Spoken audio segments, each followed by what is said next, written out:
Hola, muy buenas tardes a todos, a todas. Esperando que todos se encuentren muy bien. Hoy día les doy la bienvenida a la segunda sesión del último módulo de nuestro curso, que hemos denominado Organizaciones y Movimiento Mapuche durante los siglos XX y siglo XXI. Tal como la semana pasada, los dejo con Claudio Espinosa, quien va a guiar la jornada de hoy y les va a presentar a nuestro invitado. Así es que, Claudio, te dejo la palabra. Muchas gracias, Pamela. Bienvenidas y bienvenidos todos a esta nueva sesión. Hoy día nos va a acompañar el historiador Fernando Pairicán, quien ha escrito, trabajado, investigado mucho sobre el movimiento mapuche contemporáneo. Voy a hacer una breve presentación de Fernando para después dejarlos con él. Y después de unos 40, 50 minutos de exposición, va a haber tiempo para que el público pueda hacer preguntas, ya sea por Facebook o por Zoom, y estaremos atentos a esas preguntas. Bueno, Fernando Pairicán es licenciado en Historia por la USACH, tiene un magíster en Historia de América por la misma universidad y un doctorado en Historia por la misma universidad. De una sola línea, Fernando. Y ahora es investigador y postdoctorante en el Centro de Estudios Interculturales e Indígenas, el CIR. Tiene numerosos artículos científicos sobre el movimiento mapuche y ha publicado 2 libros muy importantes, muy buenos, necesariamente que deben ser leídos. Uno es este libro, Malón, La rebelión del movimiento mapuche, 1990-2013, y el otro es la biografía de Matías Catrileo, que lo leí, pero no lo encontré para mostrarlo en pantalla. Y ahora se encuentra en prensa su tercer libro, que se llama Toqui, Guerra y Tradición en el siglo XIX. Bueno, Fernando tiene una actitud extremadamente colaboradora. ¿Estás en el baño, mi amor? Va donde lo invitan, así que te agradezco mucho, Fernando, que te haga un tiempito para estar con nosotros. Sé que estás bastante ocupado, así que te doy las gracias y la bienvenida a este curso que el Colegio de Antropólogas y Antropólogos preparó en este año particularmente interesante para el país. Así que te dejo la palabra, Fernando, y yo te aviso cuando lleves más o menos 40 o 45 minutos. Muchas gracias, Claudio, por la invitación y por la presentación, además. Bien, saludarlas.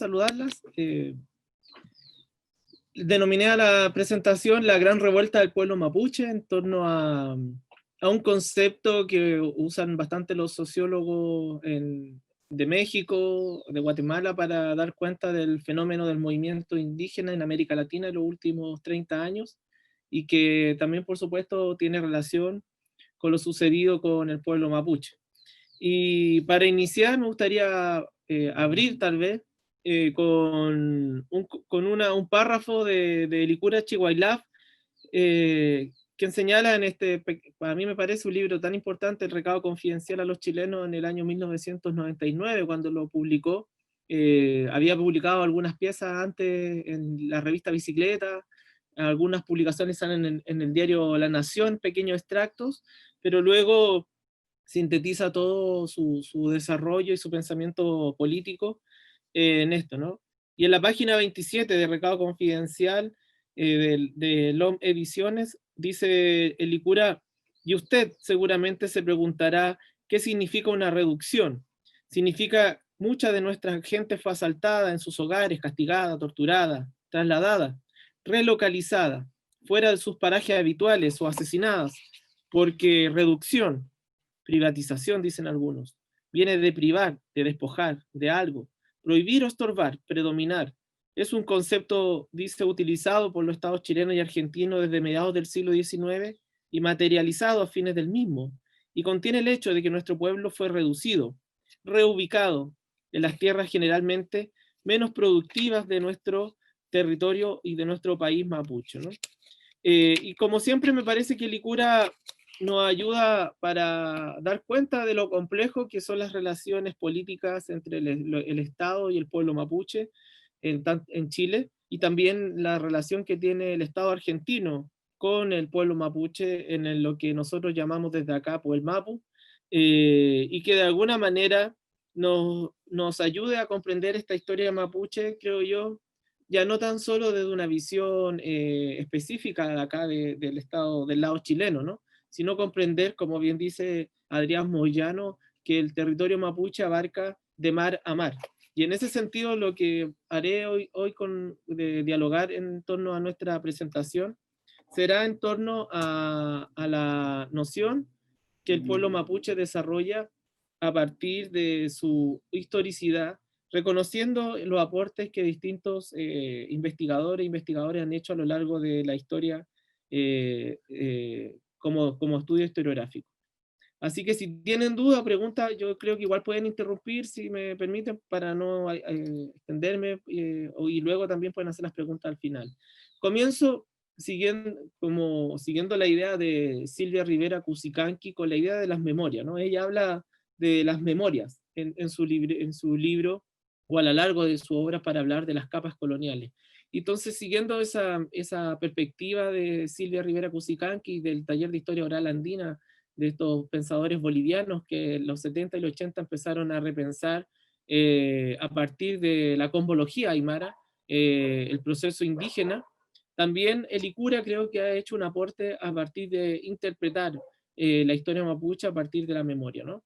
Y ocupando su perspectiva, y ocupando la perspectiva de la cosmología, ¿no? Como él señala en torno a la noción de que nada está de más en la historia mapuche, que nuestro pueblo es dual, en que lo bueno existe con lo malo, que la tierra no pertenece a la gente, y que mapuche significa gente de la tierra, es que nuestra interpretación histórica, creo yo, debe ser también acorde con el pensamiento de la cosmovisión mapuche. Y por tanto he decidido denominar a esta primera parte como la memoria. ¿Y cuál es esa memoria? Esta memoria estaría situada en torno a la memoria de la ocupación de la Araucanía, la memoria de la reducción, la memoria de la migración, la memoria de las consecuencias de ser migrantes, que es la memoria del racismo, de ser racializado para convertirte en un sujeto productor del nuevo sistema colonial imperante, en este caso el Estado chileno y la chilenidad, pero luego de esa etapa, la etapa de creación, ¿no? Y esta memoria estaría radicada por algunos contextos históricos, ¿no? El primero, por supuesto, la historia que marca, como bien dicen los autores de Escucha Huinca, lo que significa la ocupación de la Araucanía, ¿no? Que nuestro territorio va a ser ocupado y va a ser anexado al Estado chileno, y todas las instituciones del Estado chileno se van a ir consolidando y construyendo sobre el Gualmapu, lo cual va a marcar un punto de quiebre en la historia mapuche. Y eso termina por concluir en 1883, nos vamos a ver ahora a lo largo de la sesión, nos vamos a dar cuenta que tiene más complejidades, por supuesto, pero como antecedente pondría en 1883 como el fin de la ocupación de la Araucanía. Luego, pocos años después, ¿no? Casi 50, un poquito menos, la transformación que se intenta hacer de parte de los gobiernos de Chile de esas tierras reducidas, usar esas tierras en los decretos, títulos de merced, que buscan entregar en títulos o consagrar finalmente la ocupación de la Araucanía, la pérdida de tierras que se genera entre el año 27 al año 67, que va a provocar que los mapuches hagan parte de la reforma agraria, pero también que sobrepasen la institucionalidad de la reforma agraria. Y esa reforma agraria con el golpe de Estado va a generar toda una nueva contrarreforma agraria que va a generar en parte las segundas raíces históricas del actual conflicto. Las primeras raíces es la ocupación de la Araucanía, la segunda raíz será lo generado con la reforma y la contrarreforma agraria, ¿no? Empiezo entonces, ¿no? Yo plantearía como noción esta idea de la memoria, ¿no? una imagen del Museo de los Zoológicos Humanos en Francia, ¿no? Una familia mapuche que es llevada en el siglo XIX y presentada, ¿no?, como parte de la observación. Luego en el siglo XX hay otra más presentación en exponer a estas familias dentro de la visión de lo exótico, ¿no? El siglo XIX, creo yo, no lo creo, ¿no? Lo que han investigado los principales historiadores en Chile, pero también en Latinoamérica y en Europa, es un siglo refundacional, ¿no? Es el momento, como dice Hobsbawm, en que las dos revoluciones se encuentran y combustionan para un nuevo tipo de un nuevo tipo de sociedad, que Frantz Fanon lo va a entender como el colonialismo posteriormente, ¿no? Esas dos revoluciones, la revolución liberal y la revolución capitalista, para el caso de los pueblos originarios y el caso del pueblo mapuche, se va a traducir en una nueva etapa de conquista, en una nueva etapa también de subordinación social, cultural y política, ¿no? Es el momento en que las prácticas tradicionales pasan a ser catalogadas como bárbaras, es el momento en que el ser indígena ya no es parte de lo positivo, sino pasa a ser parte de algo cosmético, algo también, como bien lo plantea Benjamín Vicuña Maquena, de lo salvaje. Pero como bien es el siglo XIX, es un siglo con dos caras, ¿no?, con dos rostros, ¿no? Por un lado está toda esta visión de lo bárbaro, pero por otro lado, si queremos resignificar a los araucanos como los primeros fundadores del Estado chileno, porque lo que buscamos detrás de esa refundación es el mito del libro de Alonso de Ercilla, de la Araucana, y por tanto esta construcción ideal o idealizada de que lo blanco, lo griego, nos pertenece como pueblo, ¿no? Y por tanto el libro se transforma en una especie de fundación nacional para los chilenos, y también el araucano, que es este sujeto griego, este mapuche musculoso, militar, que no necesariamente responde a lo que es el mapuche real. Quien tal vez sí observa ese mapuche real es Benjamín Vicuña Maquena, ¿no?, que en 1868 en el Parlamento de la Cámara de Diputados señala qué es la cuestión de Arauco, ¿no? Para mí, dice él, no es sino un fantasma sangriento que se pasea durante 3 siglos en nuestra historia y nos engaña a todas las generaciones como una ilusión óptica, ¿no? Y desde ese punto de vista, para Benjamín Vicuña Maquena, como bien lo va a expresar en el libro que publica ese mismo año, hay una solución para el caso mapuche, ¿no? Y él lo denomina la guerra a muerte. Si uno lee, si uno lee el libro de Benjamín Vicuña Maquena, algunas partes la va señalando en el Mercurio, publica algunos adelantos, es columnista además del Mercurio, algunas columnas de la editorial le pertenecen, si bien no las firma algunas, los historiadores y los que han trabajado Benjamín Vicuña Maquena, por la forma de escritura, por las perspectivas políticas que señala, dan cuenta de que sería el mismo personaje, ¿no?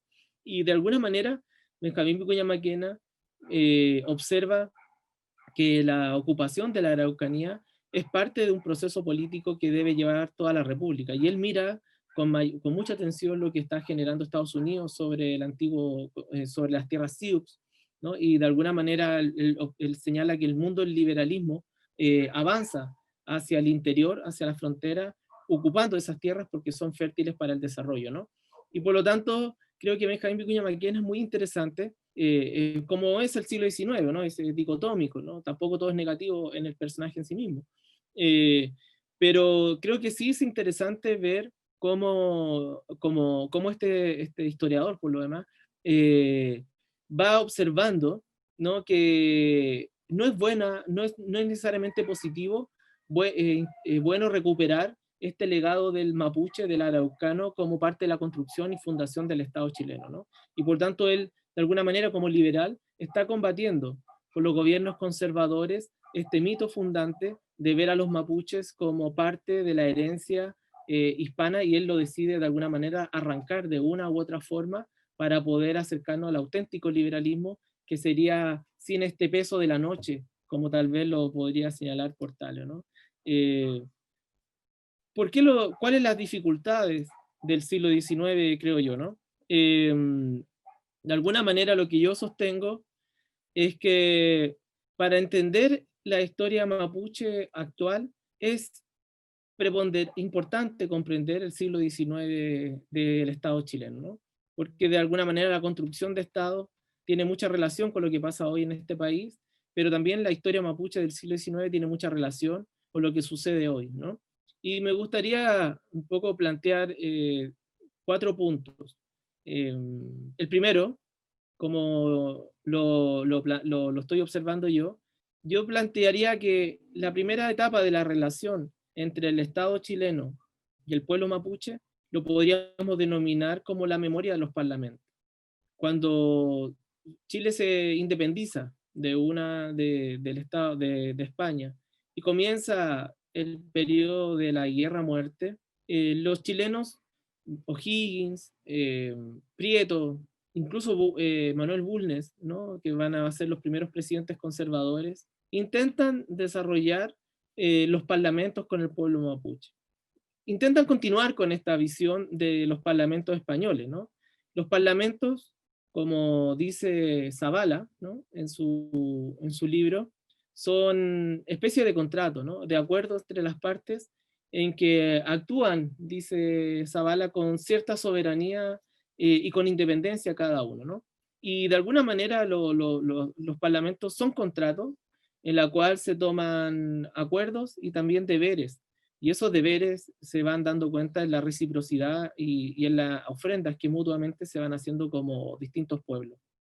La continuidad de los parlamentos, creo yo, es importante para entender una parte del siglo XIX, porque los parlamentos no decayeron luego de la crisis de la monarquía española.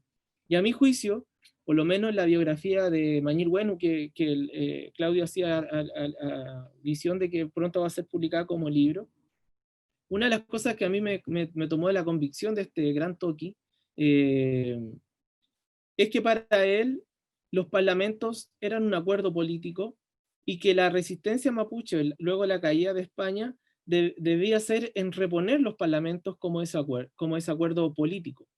Y por lo tanto, para el mundo mapuche, la crisis de independencia no es que están al lado de los españoles por una falsa conciencia o porque estén equivocados o estar equivocados en el bando histórico del momento. A juicio de los mapuches, los parlamentos habían consagrado una independencia, por lo menos en la práctica. Se habían generado relaciones fronterizas, como bien lo ha estudiado Villalobos y otros historiadores de esa época, de manera muy correcta. Y la pregunta que a mí me hice, por lo menos, es ¿por qué hay que cambiar, ¿no? ¿Por qué si el norte, ¿no?, tratando de situarme desde el Gualmapu, desde las tierras huenteche, que son las que están ubicadas en la zona más o menos de Temuco hacia la cordillera, ¿por qué desde el mundo huenteche, ¿no?, viene al interior de la frontera, cuando la línea del Biobío está a 2 días tal vez de cabalgata de caballo? ¿Por qué hay que cambiar, ¿no? ¿Por qué si Chile está teniendo problemas, por qué los mapuches deben modificar sus acuerdos políticos si de alguna manera le permite estar en independencia? Han desarrollado la agricultura, han incorporado la platería, han incorporado técnicas agrícolas que van a generar una segunda revolución cultural al interior del pueblo mapuche a raíz de estas relaciones fronterizas, y que además ya están haciendo uso de metales. Hay una agricultura extensiva o extendida en distintos lugares del Gualmapu, por lo menos las personas que ingresan al territorio mapuche libre dan cuenta de que gran parte del territorio está siendo trabajado en forma agrícola y también de alguna perspectiva en la ganadería. Entonces, la pregunta que uno tal vez debe hacerse como historiador en este sentido, tratando de interpretar la historia mapuche, es por qué, si Chile está en un proceso de independencia, de problemas políticos, ¿por qué los mapuches deben apoyar a los chilenos? ¿Por qué no seguir de alguna manera con el bando hispano si de alguna manera tienen unas relaciones políticas que les permiten un crecimiento económico, social y político? Por lo menos las personas que visitan el territorio mapuche en esta etapa señalan un buen bienestar económico, no hay pobreza, no hay enfermedades. Sí, en la frontera los misioneros se dan cuenta que hay pestes, que algunos lo plantean que está muy relacionado por tener contactos fronterizos, pero a la medida que uno ingresa hacia el interior, como lo señalan algunos misioneros en sus cartas, se ve un buen bienestar económico, ¿no? Entonces, a partir de eso, la pregunta que yo me quise hacer es, ¿por qué cambiar? ¿No? ¿Por qué si el norte está teniendo un proceso de crisis, por qué los mapuches deberían apoyar a la República Chilena? ¿Y por qué no continuar con el apoyo con el mundo español? Y desde ahí entonces me percaté que los mapuches insistieron, como lo han hecho todos los estudiosos hasta la fecha y estudiosas, que los parlamentos pasa a ser, en este escenario, una parte de una ideología, ¿no? Es una ideología que permite entender al mapuche como independiente del Estado chileno y comienza a ser una ideología inherente. Por lo tanto, inherente en el sentido de que tú sabes que tienes derechos sin contrato con la otra sociedad, y ese contrato dice que tú eres independiente y soberano de alguna manera con la otra sociedad. Y los mapuches, creo yo, entre 1818, que comienza la crisis, pero ya cuando la guerra se arrastra hacia el Gualmapu o hacia la frontera de Isla Laja con el territorio mapuche en 1826 hacia adelante, de alguna manera los mapuches lo que luchan o por lo que luchan es por restaurar los parlamentos. Y en ese momento, cuando hay un proyecto político que es la restauración, entonces no es una guerra de desorden, no es malones como lo lo trató de plantear Rugendas, como una locura casi de invasión a los poblados blancos, secuestrando mujeres, como el cuadro, ¿no? Sino que hay un proyecto político detrás de eso. Y ese proyecto es la restauración de los parlamentos como una forma de acuerdo político con la otra sociedad, y en la línea del Biobío como de alguna manera la frontera que existen entre ambos pueblos. Y el movimiento mapuche, tanto del siglo XX, de 1910, y el segundo ciclo del movimiento mapuche que surge con ADMAPU, sostendrán que los parlamentos plantean hasta el día de hoy que el territorio mapuche es independiente y que hay acuerdos internacionales o acuerdos que la República Chilena también ratifica en este escenario político para perpetuar la independencia. Y ahí están los parlamentos de 1823 y 1825. Por eso que entre 1818 y 1848, bajo los gobiernos conservadores, yo diría que hay un proceso de restauración política y una ideología inherente que permiten de alguna manera avanzar y mantener la frontera porque hay usos de derechos de parte del pueblo mapuche. Y de ahí ya voy a abrir las preguntas si tienen dudas sobre esto.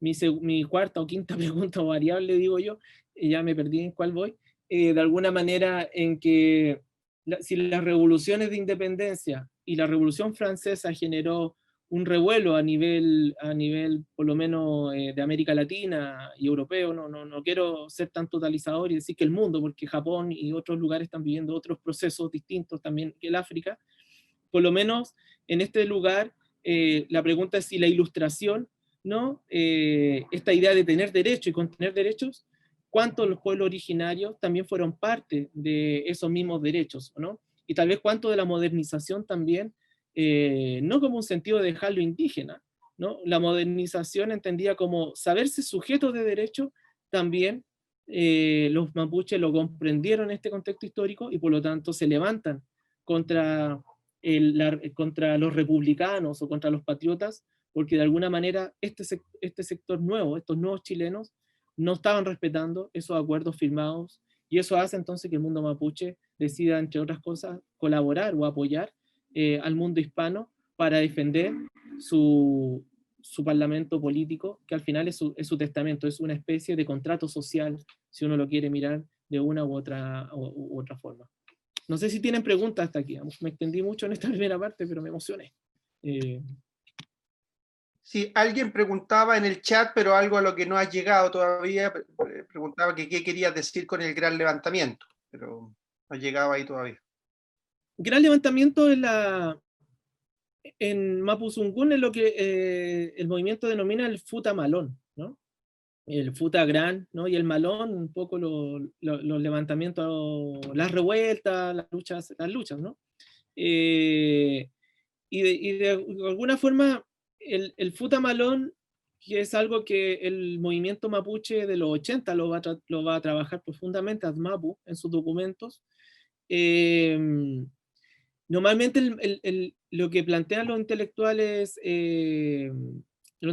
orgánicos, ¿no? Como lo llama Enrique Antileo en su último libro, Aquí estamos todavía, las intelectualidades colectivas. Hasta la década de los 60, en los 70, el concepto de Malón daba cuenta de desorden, caos, fiesta, alcohol, ¿no? Marihuana. Y lo que de alguna manera el movimiento mapuche desde abajo ha hecho un llamado es a hacer de alguna manera recuperar los conceptos políticos para dotarlos políticamente de lo que debería haber sido, ¿no? Y desde ahí entonces que creo yo, la comunidad de historia mapuche, como los hermanos de Escucha Cuinca y quien también habla, hemos tratado de recuperar conceptos que son altamente políticos para volver a dotarlos de contenido político y quitarle el contenido despolitizador que estos mismos conceptos tuvieron. Y por lo tanto el Malón da cuenta, o el Futa Malón, da cuenta de una insurrección o un gran levantamiento mapuche, que es básicamente la resistencia a la expansión o también vencer, ¿no? Como puede ser el gran levantamiento de 1598 que marca un antes y un después en la historia colonial. De facto nace la frontera y de facto también el pueblo mapuche es independiente. A eso me refiero, no sé si me logro explicar o me enredo aún más.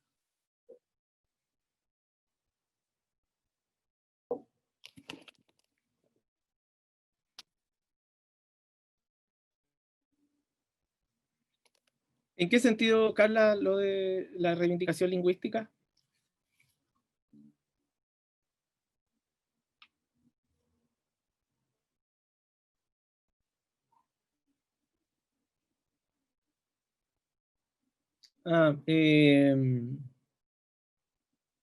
Otros conceptos. Bueno, Aucán va un poco desarrollado en eso.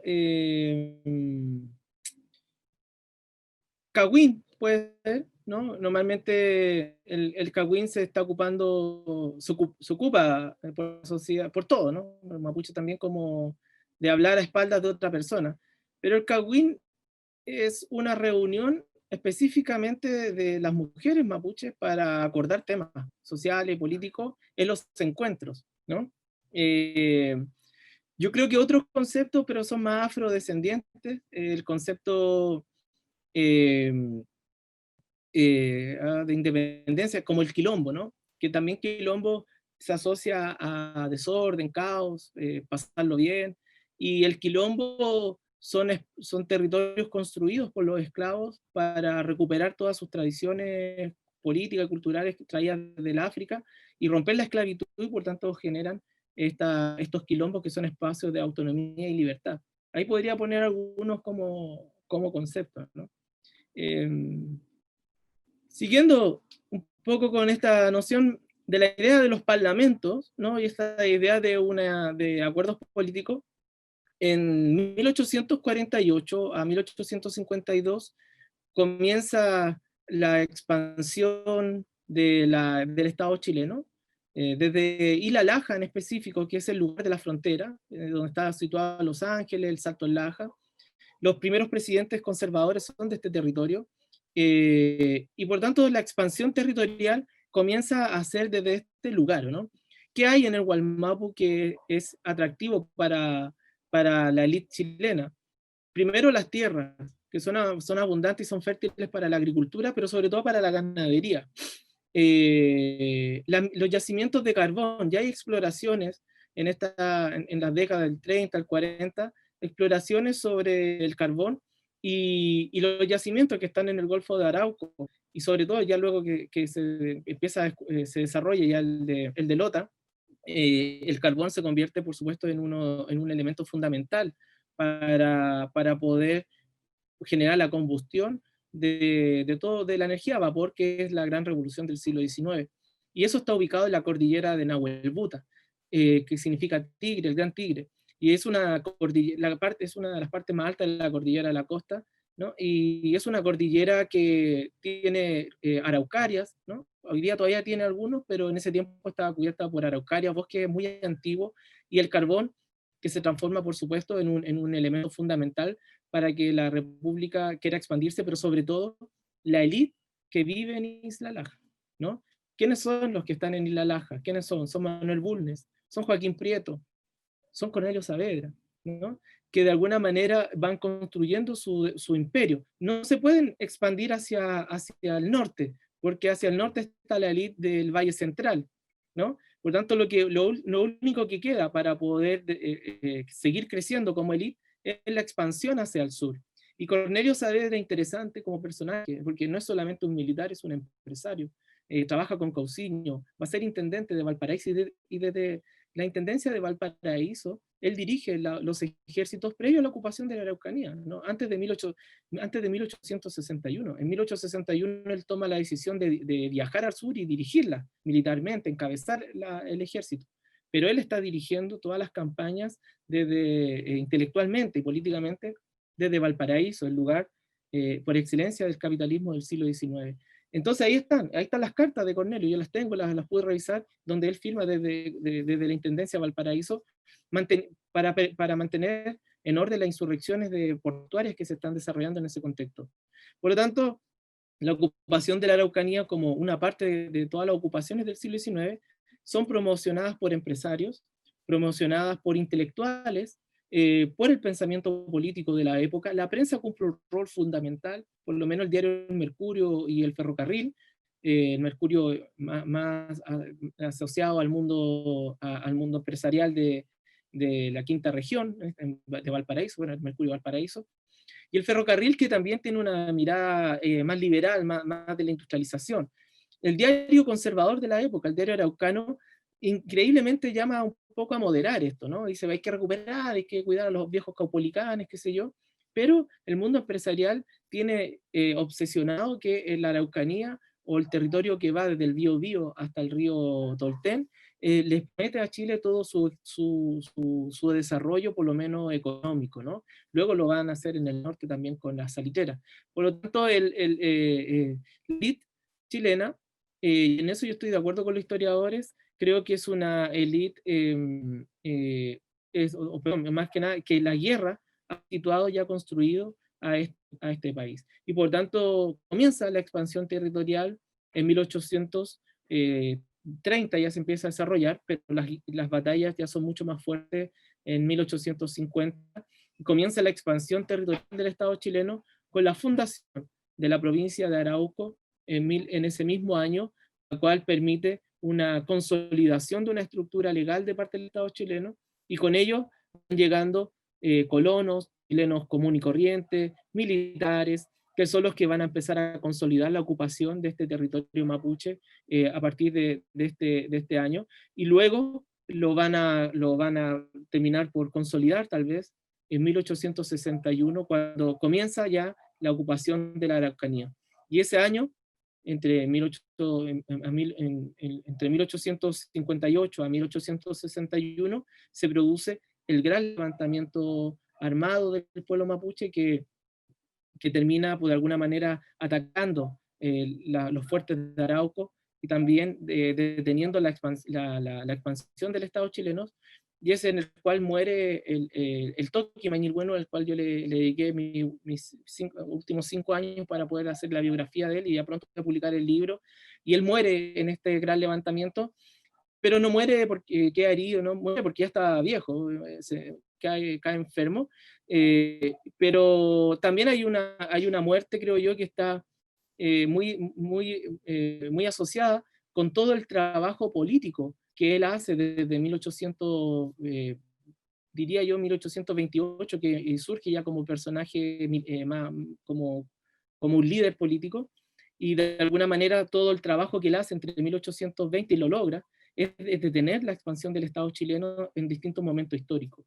Y Mañil Bueno, ¿no? Que es como una inundación del cosmos, no es cualquier inundación. El mapuche cree en tres estados, ¿no? El Inche Mapu, que es la tierra de abajo, donde estaría parte de Tren Tren, ¿no? En la Mapu, que es la que estamos pisando, que es la que vivimos, y el Wenu Mapu, que es donde estaría la otra serpiente, ¿no? Y por tanto, esa dualidad entre el cosmos y la tierra de abajo es lo que genera el equilibrio en el pueblo mapuche. Por lo tanto, Mañil Bueno es su concepto de mañío, es el árbol, el tronco, un tronco antiguo, firme, que sirve para muchas cosas, hacer lanza, construir ruca, el mañío, pero bueno, que está del buen Mapu, de alguna manera vendría a ser como una especie de tronco duro, con fuerza, que lo mandan los puloncos, las personas que mueren de la Mapu y pasan al otro estado, que envían esta fuerza, por lo tanto, y de alguna manera da cuenta de una especie de inundación, como también algunos lo definen el Wenu, ¿no? Que el mañío Mañil Bueno vendría a ser como esta especie de inundación de esta fuerza, y que de alguna manera yo creo que en efecto, siguiendo su poético tal vez nombre, durante toda su vida, ¿no? Él lo que intentó fue evitar la expansión del Estado chileno a partir de forzar a los chilenos a reconocer los pactos coloniales, y luchó tanto en la política como en la lucha armada, por decirlo en este contexto histórico, para ese proceso político. Y las cartas que él envía a Manuel Montt, que hay algunas que ya están publicadas, él un poco también hace un llamado a reconocer este acuerdo, a reconocer esta palabra, porque él dice en una de sus cartas que de alguna manera estamos hechos para convivir como por siempre, ¿no? Y por lo tanto, si no logramos un acuerdo, los problemas que vengan a futuro van a ser de conflicto. No lo dice de esa forma, yo lo estoy tratando porque no tengo aquí a mano la carta ahora, pero de alguna manera creo que Mañil Bueno, cuando le escribe a Manuel Montt, le está escribiendo de autoridad a autoridad, ¿no? Y de alguna forma le dice, si tú no logras entender esto, lo que se avecina va a ser la perdición de las convivencias a la larga. Y creo que Mañil Bueno no se equivoca, y como una gran inundación, creo que él lo que hizo durante tantos años de su vida fue mantener la independencia del Gualmapu hasta que su vejez ya no le permitió más a poder generarlo, pero no solamente su vejeo, ¿no?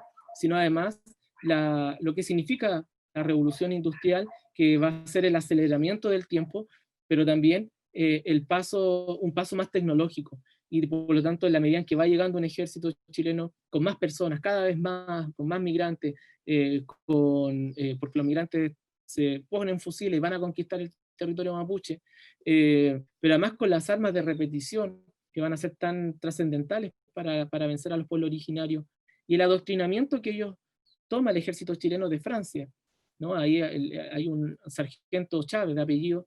Ese libro está en el Museo Militar, lo pueden ir a revisar si quieren. Los militares son muy simpáticos, a mí me atendieron muy bien cuando fui a buscar información, y me pasaron este libro, y este militar lo que hace es ir a Francia a entrenarse con el ejército francés, porque el ejército francés está llevando adelante las expediciones en África y también en Oriente, en Medio Oriente, ¿no? Entonces, lo que enseña el ejército francés para luchar contra el mundo indígena le dice que la pólvora no es suficiente, dice, en verdad la pólvora, porque son imprecisos, no, en esta época no hay armas tan precisas como a lo mejor las de ahora.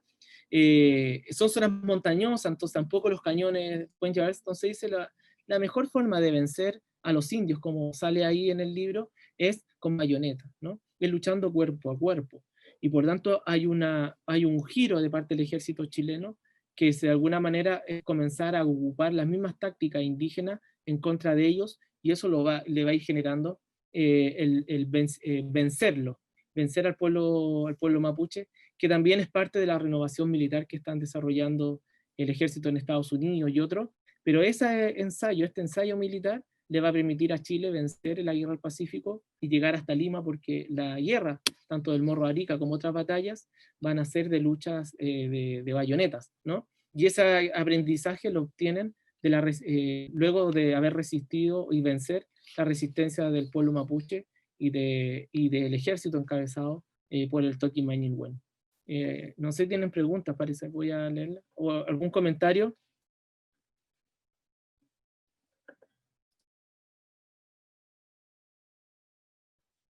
Hay solo una pregunta en el chat, Fernando, si quieres la miras o si quieres la dejamos para el final, digamos, para redondear, porque digo, ya van 35 minutos, entonces quizá irse por la presentación y las preguntas las dejamos para el final. Como ordene. ¿Te parece? Sí, Claudio, me parece. Vale. Luego de la memoria de la ocupación, creo que viene la memoria de la reducción, ¿no? El Licura dice en esta parte de la memoria que significa que mucha de nuestra gente es asaltada en sus hogares, castigada, torturada, relocalizada fuera de sus parajes habituales o asesinada, porque reducción viene de alguna manera de privatización, ¿no? Y él dice que es un concepto utilizado por el Estado chileno y argentino desde mediados del siglo XIX y materializado a finales del mismo, y contiene el hecho de que nuestro pueblo va a ser reducido, reubicado en las tierras generalmente menos productivas de nuestro país mapuche. Y creo que el Licura en efecto tiene razón, porque no es solo la cantidad de tierra, y esto lo dicen mucho de repente los sectores opositores a los derechos colectivos, dicen, pero si a los mapuches se les ha entregado tierra. Los mapuches fueron reubicados muchos en tierras, eso es cierto. Tierras que parecen demográficas, o sea, perdón, en cantidad de hectáreas grandes, pues sobre las de Arauco parecen, uno puede decir 400 hectáreas, pero son tierras que están situadas en lugares rocosos, donde la agricultura es muy difícil poder llevarla, poder desarrollarla. La cordillera Nahuelbuta es una cordillera antigua y es una cordillera que además tiene distintos tipos de clima, ¿no? Y muchos de los mapuches se le entrega hectáreas de tierra, pero en tierras improductivas. No es la cantidad, es también la calidad. Yo creo que es bueno preguntárselo a Lonco Leche, a todas las lecherías de la 10ª región, que no es lo mismo 10 buenas hectáreas de tierra que 10 buenas hectáreas de tierra en una cordillera, ¿no? Entonces, no es solamente la cantidad, es la calidad de las tierras. Y por eso el pueblo mapuche, su pobreza de larga duración, también creo que está desarrollada por el lugar en que va a ser reducido y enviado a poder vivir, e incluso vivir en lugares hasta hoy. Y eso va a generar una larga historia de pobreza en nuestro pueblo. Pero ante eso, y ese tema de la pobreza es lo que va a articular al primer ciclo del movimiento mapuche, encabezados por estos personajes como Aburto Manguilef, como Venancio Coñepán, como Manuel Manguilef, ¿no? Que de alguna manera ellos dicen que la lucha mapuche debe ser por revertir la pobreza, ¿no? Y la pobreza pasa por recuperar las tierras, ¿no? Pero también dicen que es necesario comprender el momento político que se está viviendo e insertarse de alguna manera a los modos de producción que están sucediendo. Algunos lo miran a Manuel Manguilef, que es profesor, de alguna manera él ve la educación, insertarse a la educación y sacar profesores, lo más posible de alguna manera, para poder generar una especie de nuevo capital cultural y político para el pueblo mapuche. Aburto Manguilef sueña con la recuperación de las tierras y fundar la República Mapuche, pero también manejando estos dos lugares, ¿no? La modernización, pero también recuperando lo antiguo. Y Venancio Coñepán, que tal vez va a ser dentro de todo el más modernizador, pero siempre con una impronta indígena. Yo creo que Venancio Coñepán, como ha estudiado en Kant, de alguna forma él observa sobre todo el proceso político y el capitalismo negro, fordista tal vez en Estados Unidos, ¿no? Entonces, en alguna medida, este ciclo del movimiento mapuche va a ser importante porque va a dar eslabones para poder comenzar a revertir la pobreza, tal vez usando la parte de la integración, ¿no? Y esa integración creo que va a generar una segunda etapa del movimiento, de la historia mapuche, y va a generar un primer ciclo de movimiento mapuche de carácter institucional tal vez, y que creo que esa experiencia política es recuperada por los movimientos mapuche, incluso hasta hoy, que hoy día permite hablar de plurinacionalidad, porque de alguna manera hay también una experiencia de usar la institucionalidad como un espacio político también. Luego de esa experiencia del movimiento mapuche, estaría, creo yo, la memoria de la tierra, ¿no? La memoria de la pérdida de las tierras, ¿no? Y les dejo ese link que a mí me gusta mucho, por lo menos, que es cuando Allende va a Cautín, y Raúl Ruiz graba un poco como es la frontera, ¿no? Que Allende va, me gusta mucho la imagen cuando empieza a desarrollarle desde las manos, la chaleca y la visual, ¿no? Porque también hay una frontera, ¿no? Allende está ahí, pero los mapuches también lo miran con recelo, ¿no? Sigue este juego un poco muy bien Raúl Ruiz de la frontera, ¿no?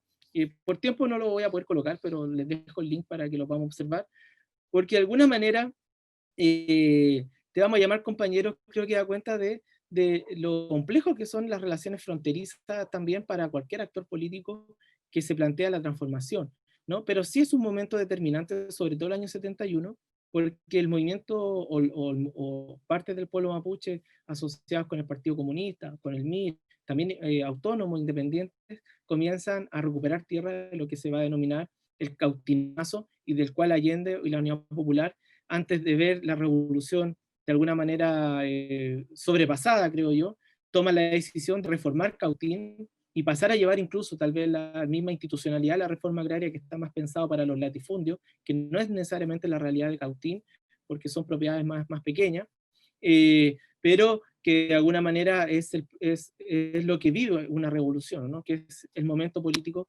se van acelerando, ¿no? Y en ese sentido, de la experiencia de la reforma agraria, que hay experiencias dicotómicas. En Arauco, por ejemplo, la experiencia de la reforma agraria, las personas la recuerdan bien. Hay un trabajo de cooperación, de mejor bienestar económico, de trabajo cooperativista. En Cautín, como fue más tardía, se desarrolló entre a fines del 71, más del 72, fue una reforma inconclusa, creo yo. Entonces no se logró tal vez desarrollar el proyecto económico, pero hay trabajos como el de Florencia Malo, otros autores que han hecho los estudios de la reforma agraria y que tienden a recordarlo no como algo negativo. Yo por lo menos no he escuchado ni he leído hasta el momento personas que cuando se les consulta la reforma agraria señalen que estuvieron peor, o mejoraron o se mantuvieron, pero sí no hay una visión negativa todavía creo yo, por lo que he observado de la reforma agraria. Y este proceso de refundación, creo yo, política que intenta llevar el gobierno de la Unión Popular, va a responder con otro tipo de refundación, en la cual el pueblo mapuche una vez más va a estar situado en estos procesos políticos, que es la revolución neoliberal, que es otro tipo de revolución. Es la revolución de la propiedad privada, es la revolución en que cada persona debe tener un título, cada persona debe tener de alguna manera una propiedad. Y en ese sentido, comienza en 1978, 79, se desarrolla el fin de las comunidades, lo decreta la dictadura, y entrega títulos individuales como parte del proceso de propiedad privada del neoliberalismo. Las antiguas tierras que habían estado en manos mapuche, algunas se pierden, pasan a Corfo, y Corfo luego las especula en el mercado a muy bajo costo, y eso hace que las compren los nuevos tipos de empresarios, los empresarios neoliberales, no los viejos empresarios que son los del 60, sino estos nuevos empresarios con una lógica más moderna, y que Lavín en su libro, en su panfleto político neoliberal de Revolución Silenciosa, lo describe las forestales como el nuevo cobre. Y por tanto esas tierras mapuches comienzan a ser usadas para este nuevo rubro que de alguna manera se va a convertir en el símbolo del neoliberalismo y también en el símbolo de la desposesión, como lo llaman algunos autores hoy. En ese ámbito, lo que vemos para entender el surgimiento del segundo ciclo del movimiento mapuche es sin duda está relacionado con la refundación capitalista, lo cual va a generar un nuevo tipo de producción, un nuevo tipo de empresarios, modernizaciones también, tanto en aspectos de casas, no sé, estoy pensando en Ralco, donde se van a crear colegios, gimnasios, ¿no? Esta idea bien empresarial multicultural, pero no necesariamente con la modernización de los empresarios, sobre todo los empresarios agrícolas, creo yo, que siguen mirando el tema mapuche como un tema de reforma agraria muchas veces. Y esa tensión creo que hoy día se está manifestando en los desencuentros que tienen, por lo menos cuando uno lee el Cuerpo del Mercurio, en los desencuentros que uno está leyendo entre los empresarios de la forestal, sobre lo que ha planteado en este último tiempo es el CEP, ¿no? Donde han invitado a personas como pensadores de Irlanda, de Escocia, para analizar el tema de autonomía o descentralización, y los empresarios agrícolas que siguen observando esta situación como de terrorismo. Por ende, en la ausencia necesariamente de una modernidad en la LID, esto va a tener consecuencias en la forma en que ellos también entienden el neoliberalismo, ¿no?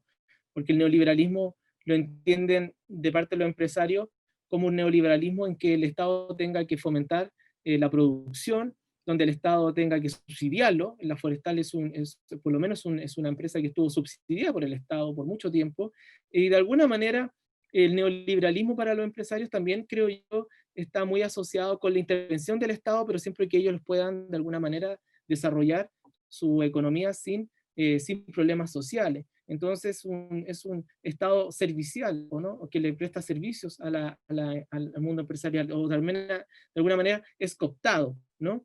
Por los empresarios. Y eso es lo que empieza a entrar en crisis en los 90, y creo que explica, entre otras cosas, el 18 de octubre, y que si bien la concertación genera transformaciones, lo que Manuel Antonio Carretón llamará un neoliberalismo corregido, lo que analizamos a partir del año 97 es que surge un nuevo tipo de producción, un nuevo tipo de matriz productiva, que yo creo que va acercándose cada vez más a lo que estudiosos y estudiosas han llamado como el multiculturalismo neoliberal, y que una vez más será Arauco el lugar donde se va a mostrarse esa línea, el río Biobío, cuando comienza Ralco con la construcción. Están las forestales en la parte más baja de la provincia, siguiendo el mismo río Biobío, y cierra tal vez con el fin de la producción de las minas del carbón, que va a generar todo un símbolo, porque son nuevos tipos, personas cesantes, muchos son además mapuches que trabajan en ella y vuelven a sus tierras ahí en misma ubicada al interior de Arauco,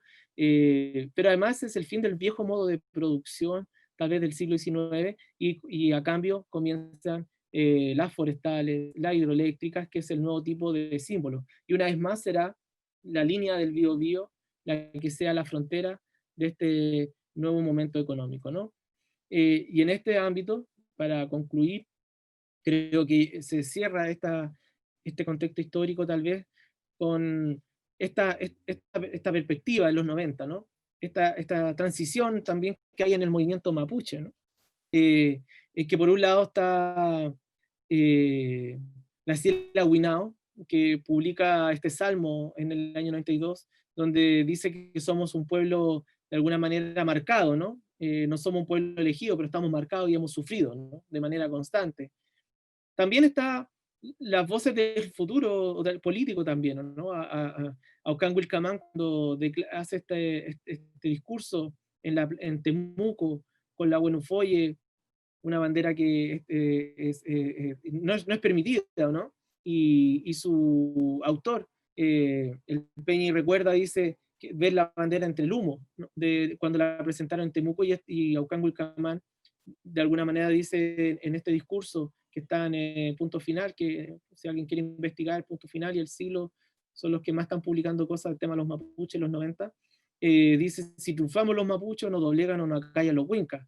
Si logramos saltar la barrera de la opresión, seremos los mapuches los que escribiremos el capítulo histórico más significativo de este siglo, y abriremos el camino de justicia de las nuevas generaciones mapuches que cifran esperanza en cada uno de nosotros, ¿no? Olicura, que también escribe en este contexto: qué hijo, ¿no? Qué hijo agradecido, agradecida, no se levanta para defender a su madre cuando es avasallada, perdón. Y por eso él dice que la lucha mapuche es por ternura, ¿no? Eso podría plantear a grandes rasgos. Por el tiempo, puedo desmenuzar alguna idea del movimiento mapuche más actual, pero las puedo dejar de alguna manera a las preguntas. Claudio, tú me dices. Gracias, Fernando. Yo si pudiera redondear con lo del movimiento mapuche actual en unos 5 minutos, sería mejor. Y ahí damos paso a a las preguntas. No hay problema. Vamos entonces con una parte de la segunda parte, vamos con la parte de la segunda parte de la parte, para poder Claro, dar esta idea. pero cortito. Sí, eh, Nutram, ¿no? Bueno, yo creo que es importante en ese sentido los padres y las madres fundadoras del movimiento mapuche actual, ¿o no? Que son los de ADMAPU, que recuperan desde la cosmovisión, ¿no? El concepto del ADMAPU, el todo sin exclusión.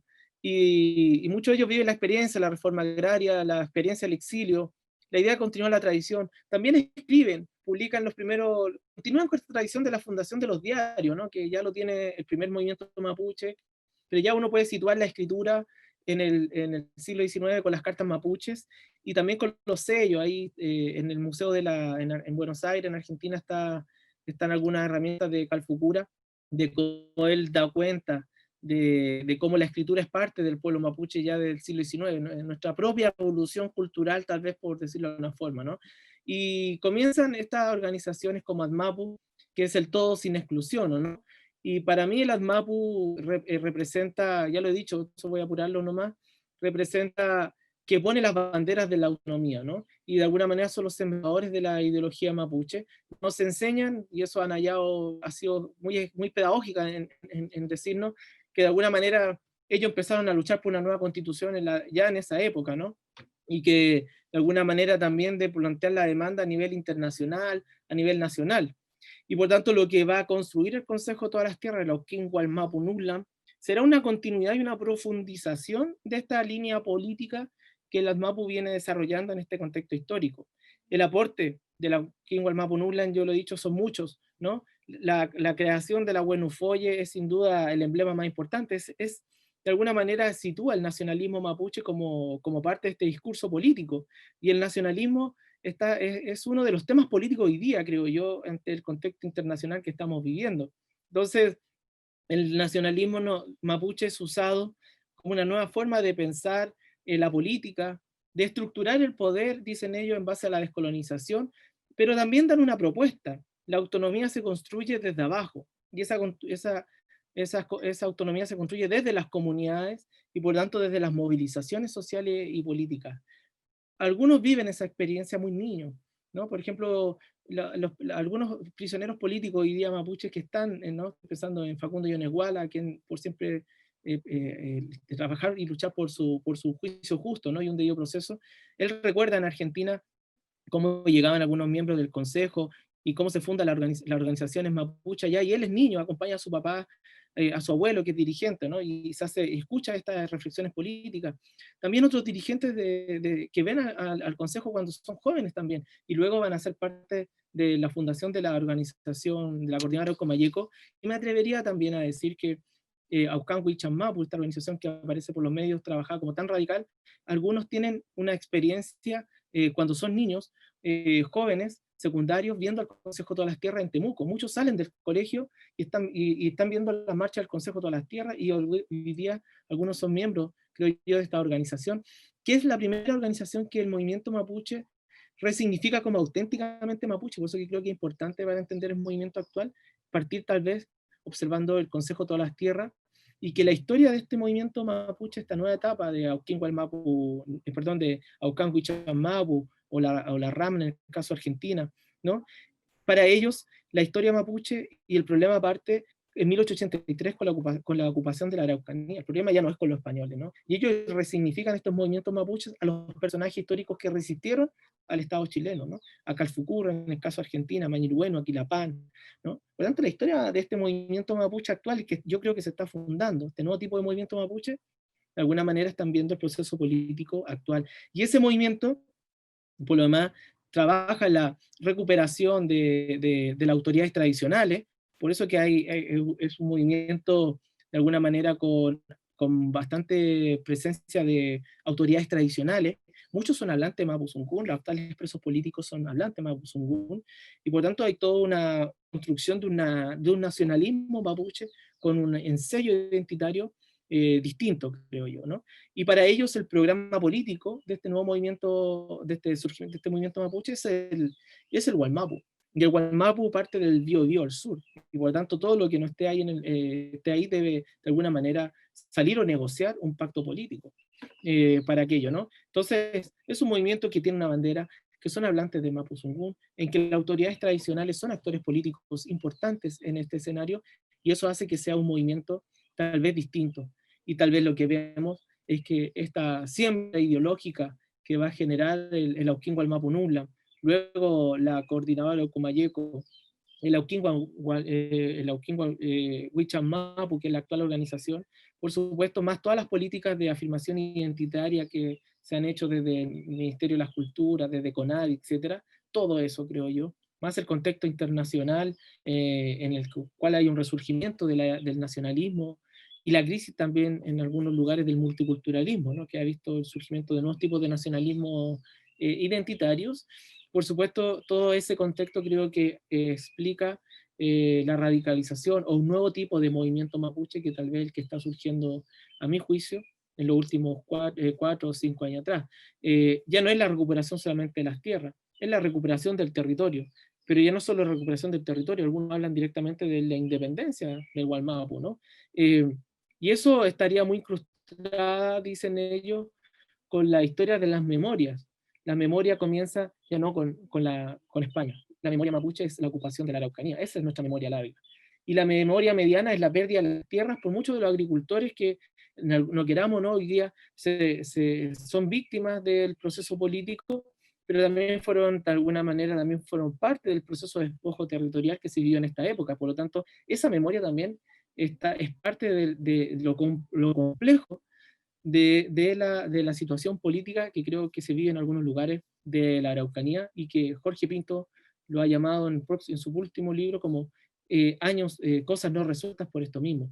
Y por tanto la recuperación de tierra ya no es solamente para el tema agrario, es una situación de poder político para la descolonización y para la reconstrucción nacional del pueblo mapuche en un poder indígena se ha mantenido tal vez desde los tiempos previos a la ocupación de la Araucanía, de forma a lo mejor intocada, que es el mundo de la tradición, el mundo de las machis, el mundo de lo que la antropología llama el sistema de linaje o maja, por llamarlo de alguna manera. Eso sí, en algunos lugares sigue intacto.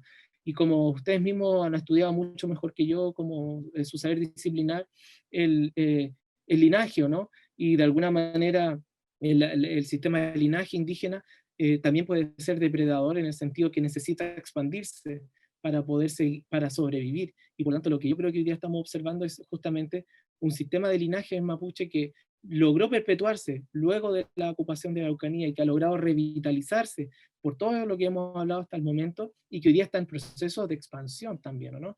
Y por lo tanto es una mapuchización nueva, una mapuchización expansiva, ¿no? De alguna manera, yo lo llamé en el siglo XIX la mapuchería, un poco siguiendo este concepto de la comanchería, ¿no? Un poder político, económico y social, pero también con capacidad militar. Hoy día no lo veo que sea militar, es ya un político, pero sí tiene capacidad de accionar, porque estamos viendo tal vez la expansión de este sistema de linaje mapuche en un contexto de política de autoafirmación identitaria u otra, ¿no? Y ahí, como yo creo que el Estado responde, ha respondido a las movilizaciones del último tiempo, y como tal vez es una forma histórica también que ha tenido que responder, que es la brutalidad, ¿no? Antes que la razón es la brutalidad, y es la fuerza del orden italiano, ¿no? Y por tanto ha respondido de forma violenta, militar, policial, que a la larga no ha resuelto y que ha generado de alguna manera mayores conflictos, creo yo. Y de alguna manera, si no comprendemos, creo yo, que en este territorio, entre el río Mayeco al río Tolten, es otro tipo de movimiento el que se ha fundado, es otro tipo de ideología, es otro tipo de historia. Creo que va a ser muy difícil que podamos resolver todo de alguna manera con solo aspectos social y políticos. Cierro entonces con esto, ¿no? Que de alguna manera, como dice el Consejo de Todas las Tierras en su texto, es necesario, ¿no? De alguna manera, que a pesar de la incomprensión social de parte, ¿no?, de la opresión, la represión política que hemos sido objeto, el pueblo mapuche reitera su forma, de alguna manera, los derechos imprescindibles, ¿no? El reconocimiento y el ejercicio de la autodeterminación, la restitución del territorio del Gual Mapuche, de los recursos naturales, del derecho a la participación con decisión, reconocimiento a la autoridad tradicional en cada lado, el derecho a mantener, otorgar o nuestro consentimiento en asuntos que nos afectan. Por tanto, es un movimiento político el actual de descolonización y de reconstrucción nacional que difiere tal vez de la primera etapa de lo que había explicado anteriormente. No sé si les parece hasta aquí, y me abro a escuchar consultas, dudas, preguntas, réplicas, críticas también, todo. Muchas gracias, Fernando. Y si quieres puedes dejar de compartir pantalla, así podemos, los que quieran estar presentes en la pantalla pueden activar sus cámaras.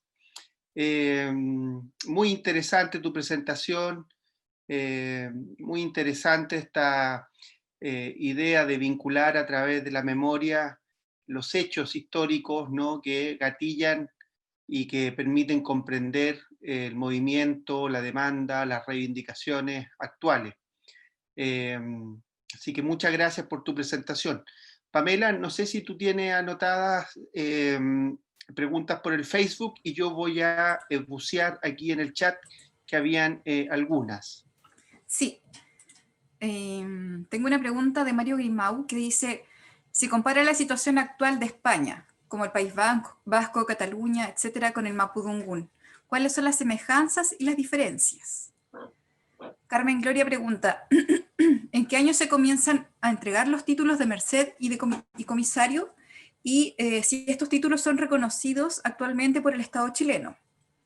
Iván Manríquez pregunta, solicita si es que puede recomendar algún libro o alguna investigación de cosmogonía mapuche. Esas por ahora. Si quieres vamos con esa, Fernando, y después te presento yo las que están acá en el chat del Zoom. Bueno, bueno, Mapu, recomendaría el libro de Margarita Caníbal y Gabriel Pozo sobre cosmovisión, y un libro que me parece muy bueno es el de Rolf Foster de religiosidad mapuche, que es más antiguo, ¿no? Y está disponible en memoria chilena, si no me equivoco. Yo diría que con esos libros uno podría acercarse un poco. Están también, por supuesto, Pascual Coña, que nos ayuda a acercarnos a esto, y algunos misioneros que también escriben. También está el libro de Inés Gil, que es una monja, que también hace estos estudios. Es interesante porque ella, yo creo que dentro de su religiosidad está estudiando a las mujeres, entonces hace muchos estudios sobre temas de partos, abortos, medicina, ¿no? Y está muy enfocado en la mujer. Entonces entrevista a ella en su libro a mujeres. También ese libro creo que hay que leerlo a contrapelo con la metodología de los subalternos, y nos puede dar más respuestas tal vez detrás del título, ¿no? Sobre los títulos de merced y comisarios creo que son distintos, ¿no? Los títulos de merced me parece que son, yo lo veo así hoy día, siguiendo un poco la política, algunos trabajos que ha hecho Silvia Rato, Ingrid de Jong en Argentina, que los títulos de merced son como una política indígena de los gobiernos conservadores, ¿no? Es una continuidad de estos títulos que eran previos tal vez a la época colonial, en esta época de transición, ¿no? Y por tanto se le dan títulos, y están esas merced. Lo que tienen estos títulos es que no necesariamente son claros los límites, porque no está mapeado de alguna forma el Gualmapu como en formas tan específicas, ¿no? No hay tanto ingeniero, no hay tanto mapu, no sé, experto en mapa, entonces difieren. Y los títulos de comisarios son como una etapa previa, así entre 1818 y 1825, ¿no? Que dan un poco cuenta lo mismo, son algunos títulos de un gobierno que está construyéndose, ¿no? También es un Estado que se está recién construyendo, entonces no tiene mucha experiencia, creo yo, en cómo abordar la problemática indígena. Pero ahí hay buenos estudios, creo que yo diría que los mejores estudios están situados en la frontera, en la UFRO, pero yo también le daría mucha importancia a los tesistas y a todos los que estuvieron en la Universidad de Chile. Los que fueron ayudantes de Villalobos, fueron ayudantes de toda esta historiadores fronterizos de la Universidad de Chile, que casi gran parte de los tesistas hicieron buenos estudios, creo yo, son muy buenos, en fuentes primarias y en interpretación sobre los títulos de comisario y títulos de merced. Yo creo que hay hartas fuentes interpretaciones que se han hecho sobre este proceso. A mí uno de los mejores libros, muchos, pero el de Rolf Foster, de Actos de Sumisión y Actos de Rebelión, me sigue gustando, creo que sigue siendo muy interesante sobre la historia de la provincia de Arauco. Y para entender el no indígena, creo que un buen estudio de frontera es el de Ignacio Chueca sobre los dueños de la frontera, ¿no? Y en este libro él hace toda la historia desde la provincia de Laja, que en la práctica es la historia, es las relaciones fronterizas, todos los parlamentos, todo sucede ahí, y la élite que va a fundar la república nace también de ahí, ¿no? Bulnes, Prieto, y son los que van a, también a encabezar un poco la expansión hacia el Gualmapuche. Entonces, si bien no, creo que no está el rostro mapuche en ese libro, ¿no? Es un libro que creo que explica muy bien el mundo hispano, es un muy buen libro de la historia de la frontera, y creo que es un gran estudio. Creo que ese libro yo lo recomiendo para poder investigar esa etapa histórica. No sé si ahí respondí las preguntas, Claudia. Sí. Yo te voy a hacer unas preguntas que hay acá en el chat. Agregaron alguna y me movieron el chat. Bueno, hay una pregunta que la hace Fernando Ulloa Valenzuela, y la pregunta concreta es, ¿cuál es para ti el punto de inflexión que marca el año 1848? Él dice que Flores, de la UFRO, plantea que es 1850 con Puerto Saavedra o Misiones, y que hay otros que siguen la idea de la provincia de Arauco, o Arturo Leiva, que sostendría que el hito es la refundación de Angol en 1862. No sé si se entiende, Fernando. Sí, voy a saludar a Fernando. Y luego Amanda Guzmán pregunta, Camila Serrano pregunta si en este proceso, entiendo que era cuando estaba hablando del movimiento contemporáneo, en este proceso de expansión de un cierto movimiento, la champurria estaría considerada como parte del proceso o no. Y por último, Rodrigo Collinao pregunta, ¿cómo se podría articular una unión de las comunidades mapuche en un contexto como el actual?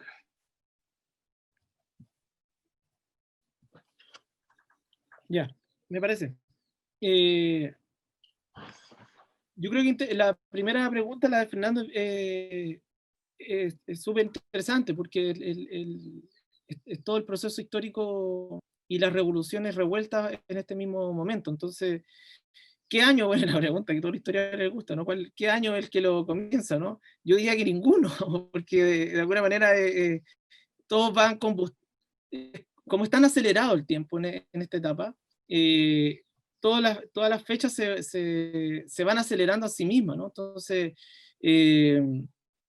1848 parece que es un año importante, sin duda, por las revoluciones que se están desarrollando en Europa, por los debates sobre la propiedad privada también, y los derechos que se están desarrollando.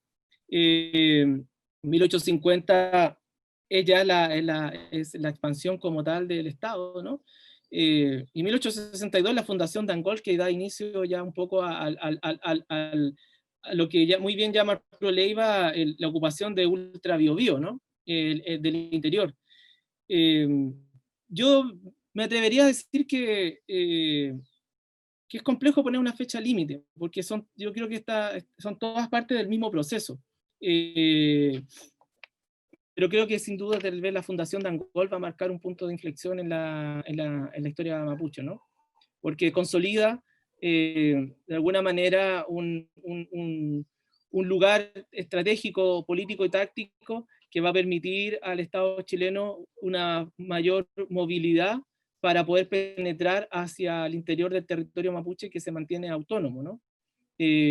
Así que Yo creo que son todas las fechas. Yo creo que en el caso de lo que yo me he dado cuenta de Mañil Bueno, él se opuso bastante a la construcción de la provincia de Arauco, él peleó mucho para evitar que se perdiera ese territorio, porque desde ahí para él se consolidaba una soberanía territorial chilena que iba justamente a afectar el territorio del interior, y ya perdiendo ese espacio territorial, la ocupación de alguna manera era más simple. Antes era Isla Laja y los mapuches invadían hasta Chillán, ¿no? Y de hecho Mañil participa en algunas invasiones hasta Chillán, pero ya la barrera al territorio se empieza a cortar, ¿no? Y la revolución industrial, el aceleramiento y por supuesto la tecnología va a afectar bastante la autonomía del territorio mapuche. Son dos tiempos que están en forma distinta, y son también dos procesos históricos no, pero mejor dicho, dos construcciones históricas que están entre la tradición y otros que están en la modernización, y por tanto es clave la tecnología. Yo creo que los mapuches están de acuerdo con incorporar la tecnología, por lo menos en Argentina ya se está de insertar algunos elementos, armas, qué sé yo, y yo creo que faltó tiempo, ¿no? Porque la revolución industrial es el aceleramiento del tiempo, y los protocolos mapuches son más lentos. Yo creo que también afecta un poco la capacidad de resistencia, el tener que sellar los pactos políticos a partir de las costumbres, que necesitas un tiempo que ya no estás teniendo porque el mundo del norte se está acelerando cada vez más rápido, entonces tus tiempos de protocolo deben ser más cortos. Eso respondería como sobre la primera pregunta. La segunda, sobre los champurria, ¿no? Si es parte del proceso político. eh, Me voy a ayudar ahí, se me fue un poco Sí, yo según lo que entiendo, y más o menos en el momento en que se hizo la pregunta, fue cuando tú estabas hablando de las características del movimiento mapuche contemporáneo actual en la Araucanía, ¿no? Digamos, cómo se configura, quiénes forman parte, etcétera. Y entonces la pregunta se hizo, yo creo, pensando en que si la champurria sería parte de ese proceso o no. Si estoy equivocado, le pido a la persona que hizo la pregunta que me corrija, pero quedaría eh, atento. yo pienso que la discusión hoy es sobre los chiji, como le dice Silvia Rivera Cusicanqui, ¿no? Que acercarnos, ¿no? A los champurria, pero dotar los champurria de un contenido político, ¿no? Hay que, nosotros lo hicimos con el libro de Javier Milanca cuando lo tituló él. Bueno, su libro se llamaba, antes de ser publicado en Pehuán ya lo había publicado de forma en otros lugares, como Champurria, y que era un concepto peyorativo, ¿no? Champurria era el no indígena, ¿no? Cuando a nosotros, a mí en este caso, a otros, estoy seguro que le han dicho Champurria, no te están diciendo buena onda, Peña, usted es champurria, no te están diciendo chileno, te están diciendo que era un no indígena, ¿no?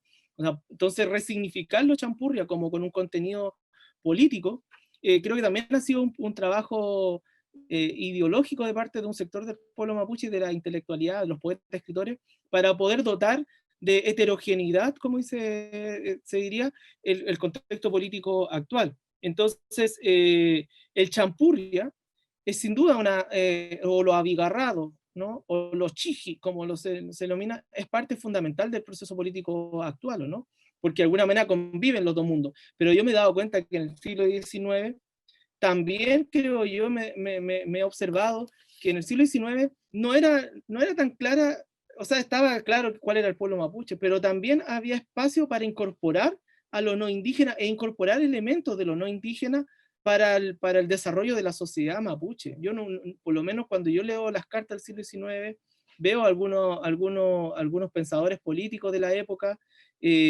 Yo no veo a los mapuches discutiendo si decir que de alguna manera incorporar elementos de la otra sociedad significa la pérdida del ser mapuche. No sé si Pelantaro tuvo un gran debate sobre incorporar el caballo porque no era mapuche, ¿no? Creo que incorporar elementos de la otra sociedad y mapuchizar esos elementos, ¿no? Hasta cambiarle el nombre por cagüello, ¿no? Al caballo, creo que ha sido una práctica del pueblo mapuche. El punto es que cuando tú incorporas eso, que sea visto por la otra sociedad, que dejas de ser mapuche, ¿no? Yo creo que ese es el punto, ¿no? Es el rostro, los otros ojos los que observan esto. Pero por lo menos Mañil Bueno me queda muy claro, por lo menos como en este toque cuando terminé de hacer su historia, y también los estudios que han hecho muchos historiadores, historiadoras y antropólogos, antropólogas durante todo este tiempo, en que incorporar elementos de la otra sociedad no te significaba la pérdida de ser mapuche. Yo creo que esa es una miopía que estamos teniendo hoy, creo yo, lo digo con mucho respeto siempre, pero por lo menos los antiguos líderes y las mujeres antiguas no tenían problema con incorporar lo de la otra sociedad, si eso tú lo puedes mapuchizar. Y por eso que creo que el concepto de la mapuchería, ¿no? Para tal vez como un concepto del siglo XIX de un contrapoder económico, social y político, en el cual tú mapuchizas al otro a la vez, pero es una fuerza expansiva, ¿no? También, que le pone frente al Estado chileno, creo que también es parte del proceso político, y hoy día, incluso lo diría hasta hoy, ¿cuánto del pueblo, el pueblo mapuche, el pueblo indígena no han champurreado incluso hasta el proceso constitucional? Lo último debate ha sido, lo quieras o no, sobre los escaños reservados, ¿no? Y el pueblo mapuche puso un tema de los escaños supranumerarios, ¿no? Y ahí tienes a la derecha hablando de esto, a los medios de comunicación, al Mercurio entregando editoriales para rechazar o poner en debate esto, pero el debate político de los escaños es una mapuchización, ¿no?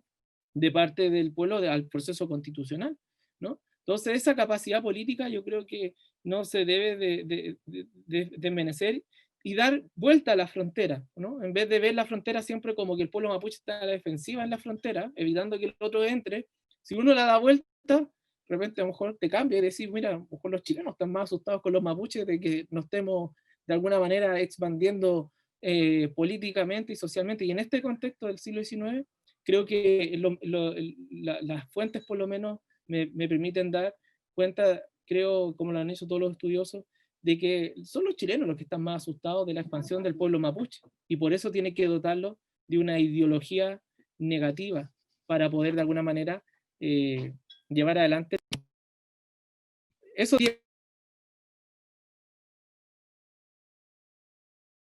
Fernando, te quedaste sin audio. Eh, No, dije que era eso. Perfecto. Oye, me recuerdan que si puedes referirte a la pregunta que hizo alguien sobre una mirada comparativa entre lo que ocurría con el País Vasco y la discusión en torno a la autonomía acá en el Gualmapu. Bien, yo no soy muy experto en Europa ni de las conflictividades y de los resultados políticos, pero sí creo que Víctor Naguil ha tomado como referente Cataluña, ¿no?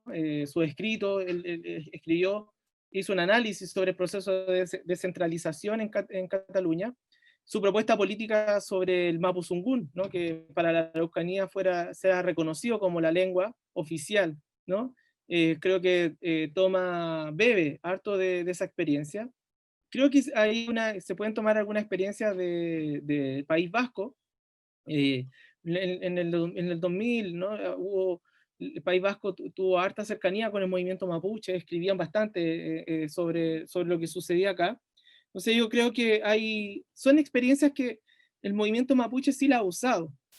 Ya en el siglo XX, por ejemplo, Manuel Aburto Manguilef miraba a Israel como una experiencia, en ese proceso de descolonización que lleva adelante Israel y luego se construye como nación.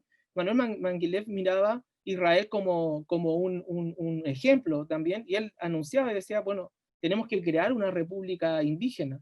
En los 80, algunos militantes de ANMAPU, que los que son o fueron militantes de ANMAPU acá en el chat saben que son varias líneas políticas que están en su interior, pero hay algunos que vieron la experiencia de los socialismos reales y hablan de la autodeterminación a partir de esa experiencia, y otros se toman de la experiencia que viven los países árabes, ¿no?